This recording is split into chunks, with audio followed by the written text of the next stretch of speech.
Every year, thousands of people travel to Pearl Harbor to pay their respects at the USS Arizona Memorial, one of the nation's most recognized sites of remembrance. Yet only a short distance away, on the opposite side of Ford Island, rests another battleship that also fell during the attack on December 7, 1941. Despite its historic importance, many visitors never realize it's even there. Inside its overturned hull, 58 sailors remain at their final resting place, making the ship an official military war grave. Its location isn't a secret. You can find it on maps and even see it in satellite photos. But if you travel to Hawaii hoping to visit the site, you'd soon learn that public access isn't allowed.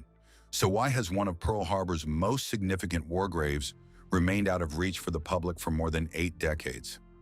The explanation has very little to do with tourism.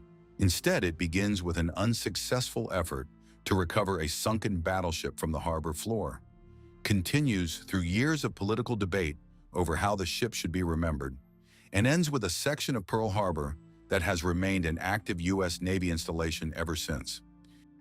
Those events ultimately determined the future of this overlooked battleship, turning one of Pearl Harbor's most important memorials into one of the least visited war graves in America.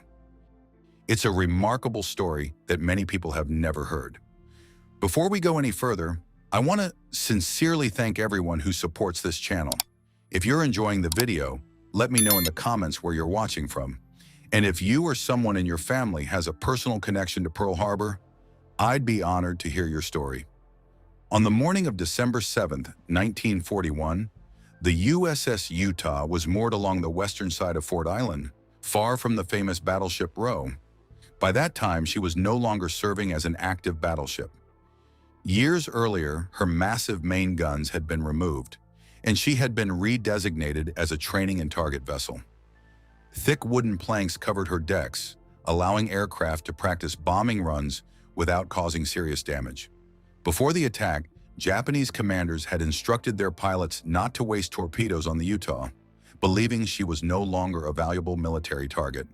But in the confusion of battle, some air crews either mistook her for another warship or chose to attack anyway. 2 torpedoes slammed into her port side, and the ship immediately began to list. As she rolled over, the tremendous strain snapped her mooring lines. The force of the break was so powerful that it damaged part of the concrete quay where she had been tied, hurling several sailors, who had already jumped into the water, even farther from the ship. In roughly 12 minutes, the Utah had completely capsized. Deep inside the vessel, Chief Water Tender Peter Tomich refused to abandon his station in the boiler room. Instead of saving himself, he stayed behind to ensure every sailor under his command escaped safely and that the boilers were secured before the ship rolled beyond any chance of escape. His selfless actions saved lives, but he never emerged from the ship. Tomich was posthumously awarded the Medal of Honor for his extraordinary courage. Yet because the Navy could not locate his next of kin, the medal remained unclaimed for more than 6 decades. It wasn't until 2006 that it was finally presented to his surviving relatives during a ceremony held aboard the aircraft carrier USS Enterprise while it was visiting Croatia, a long overdue tribute to a sailor whose sacrifice had never been forgotten.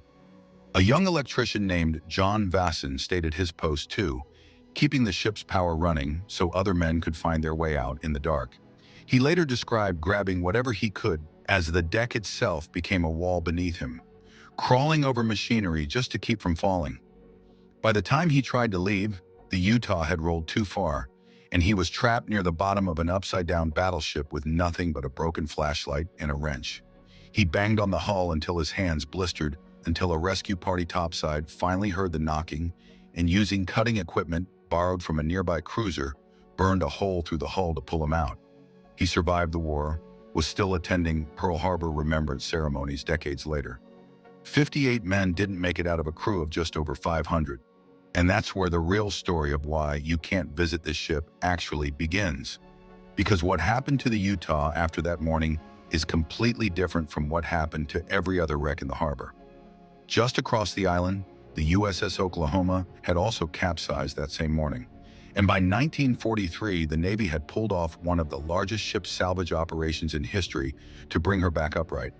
The method was called parbuckling.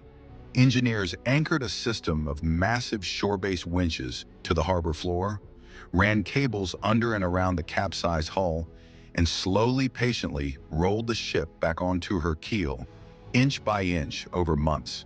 It worked because the Oklahoma's hull had something solid to grip against as it rolled, and because the Navy considered her important enough to justify the enormous cost.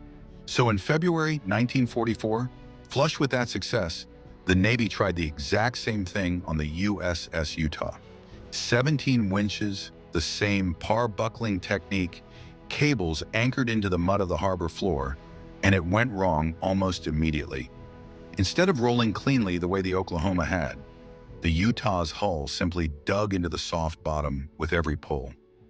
The harder the winches strained, the deeper she sank into the silt instead of coming up.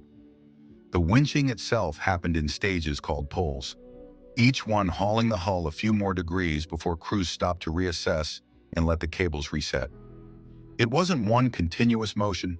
It was weeks of grinding incremental effort, watched and adjusted after every pull. Down in the water, conditions were about as bad as salvage work gets. Much of the harbor was still thick with spilled fuel oil from the attack itself, so visibility was close to zero. Divers worked from memory using blueprints they'd studied beforehand, feeling their way past jagged, torn metal that could slice an air hose in seconds in water that could trap pockets of hydrogen gas without any warning. It was dangerous work in the clearest possible sense. In June of 1943, a diver named Tom Carey was inside the wreck when the valve controlling his air supply jammed shut. It took 1 hour and 40 minutes to bring his body back to the surface. He's rarely mentioned in any account of the Utah, but he died trying to recover a ship that in the end, the Navy would decide wasn't worth recovering at all. By March of 1944, after more than a year of preparation and weeks of active winching, engineers had only managed to roll the Utah to about 37 degrees, not even halfway back to upright. The official report at the time put it plainly: continuing would cost more time and money than the ship was worth. On March the 15th, 1944, diving on the Utah stopped completely. No one ever tried again. She sat at that same angle, 37 degrees tilted, but never righted, for more than 80 years since. That failed salvage effort is one reason the Utah ended up sidelined. But there's a second reason, and it's almost more frustrating because it wasn't an engineering problem. It was a political one. For nearly 30 years after the attack, the Utah didn't even have a proper memorial. In 1960, survivors of the ship asked their home state senator, Wallace Bennett, to petition the Navy for something modest, just permission to fly a flag over the wreck as a mark of respect. The Navy said no. It took another Utah senator, Frank Moss, years of repeated requests to Congress before anyone in Washington took the idea of a real memorial seriously.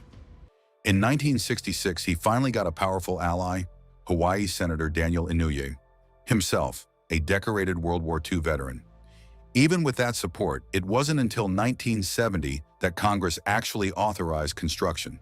The memorial wasn't dedicated until Memorial Day 1972, more than 30 years after the men inside the ship had died, with Moss himself standing there as guest of honor. He said afterward that the Utah's story, in a sense, never really ended, that her wreckage was ruined, but her legacy carried on in the ships and air crews that fought the rest of the war in the Pacific. Compare that timeline to the Arizona. The Arizona Memorial was proposed, funded, and dedicated in 1962, a full decade before the Utah even got equivalent recognition. Both ships suffered nearly the same fate on the same morning. One became a national symbol almost immediately.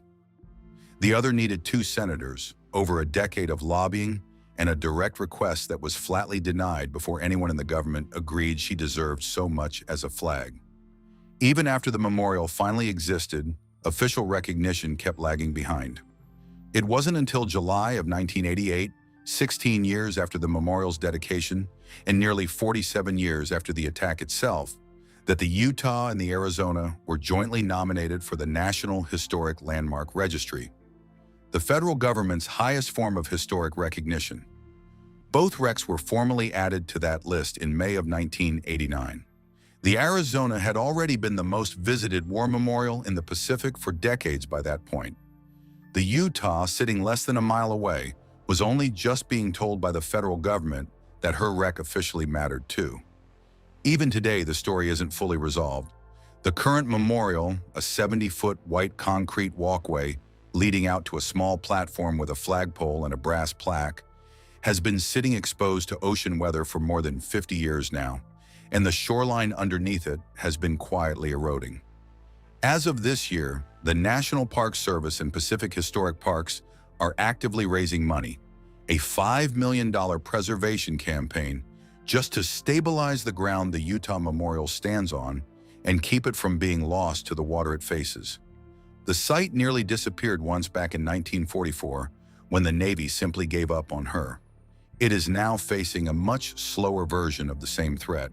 Ford Island isn't a museum piece or a historic district frozen in 1941. It's still an active United States Navy base. Right now, today, sailors are stationed there. There are runways, hangars, administrative buildings, and residential neighborhoods. Real streets with real houses where Navy families actually live their day-to-day lives. There are roughly 440 family housing units on the island today, along with a Navy lodge and a NOAA research facility, all part of the same joint base that includes Pearl Harbor itself. And it's worth pointing out the restriction isn't blanket across the whole island. The USS Missouri, also moored on Ford Island, has her own dedicated shuttle running constantly from the visitor center. No special tour required because she sits on a different part of the island entirely. It's specifically the stretch where Utah and Oklahoma rest, the stretch closest to where people actually live, that stays locked behind a limited tour. Because of that, civilians can't drive onto Ford Island or walk over on their own to reach Utah's memorial. The only way most of the public gets there is through one specific program, the Ford Island Bus Tour, run jointly by the National Park Service and the Navy. It operates just 3 days a week, Monday, Wednesday, and Friday, for a single 90-minute round trip in the afternoon, with each group capped at 25 people. Even then, the tour can't stop and let visitors linger the way people do at the Arizona, because the memorial sits too close to where people actually live. You get a look. You don't get the kind of unhurried, reflective visit that's become completely normal everywhere else in Pearl Harbor. There is one other way in, once a year.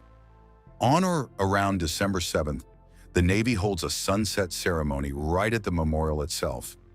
It's technically open to the public, but open to the public still means you need a valid military, government, or State Department ID, or a sponsored guest pass from someone who has one.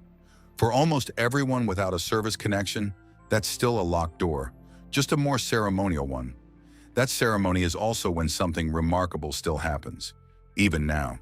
The Utah is one of only a handful of places in the world where military burial at sea can happen directly inside the wreck itself, and it's reserved specifically for men who survived the attack and served aboard her. In December of 2024, the family of Gilbert Meyer, a Utah crewman who lived to be 100 years old before he passed away, gathered at that same sunset ceremony and handed his ashes to Navy divers, who carried them down and placed them inside the wreck alongside the men he'd served with in 1941.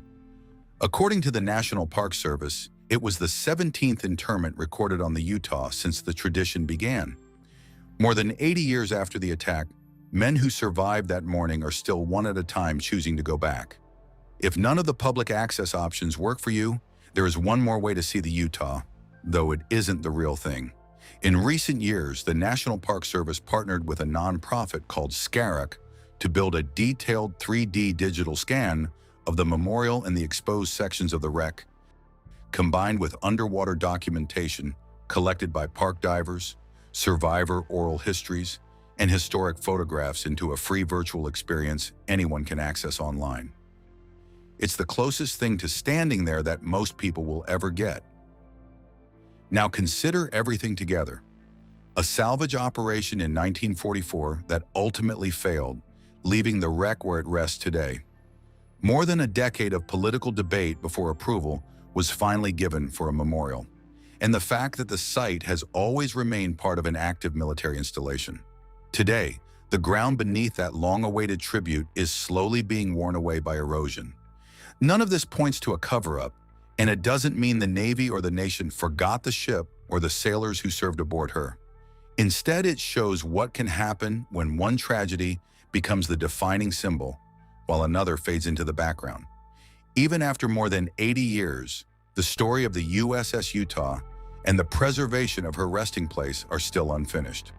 There is also one remarkable part of the Utah story that remained largely unknown for nearly 6 decades. In the early 2000s, Mary Wagner Cree revealed a deeply personal family story she had kept private for most of her life. Her father, Albert Wagner, had served aboard the USS Utah. Several years before the attack on Pearl Harbor, Mary's twin sister passed away shortly after being born overseas.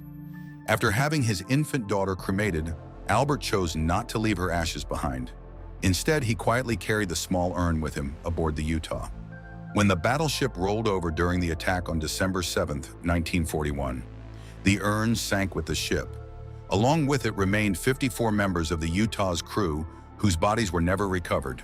They still rest inside the overturned hull, which has remained sealed ever since a Navy diver lost his own life during an early rescue and salvage attempt on a ship that was eventually judged beyond recovery. Today, the USS Utah lies less than half a mile from one of the world's most visited war memorials. Yet countless visitors to Pearl Harbor never realize she is there. It raises an important question. If a memorial protects the final resting place of fallen service members, but very few people ever see or visit it, is it truly fulfilling its purpose? Share your thoughts in the comments below. I'd really like to hear your perspective. If you enjoyed this story, don't forget to like the video, subscribe for more true military history, and I'll see you in the next one.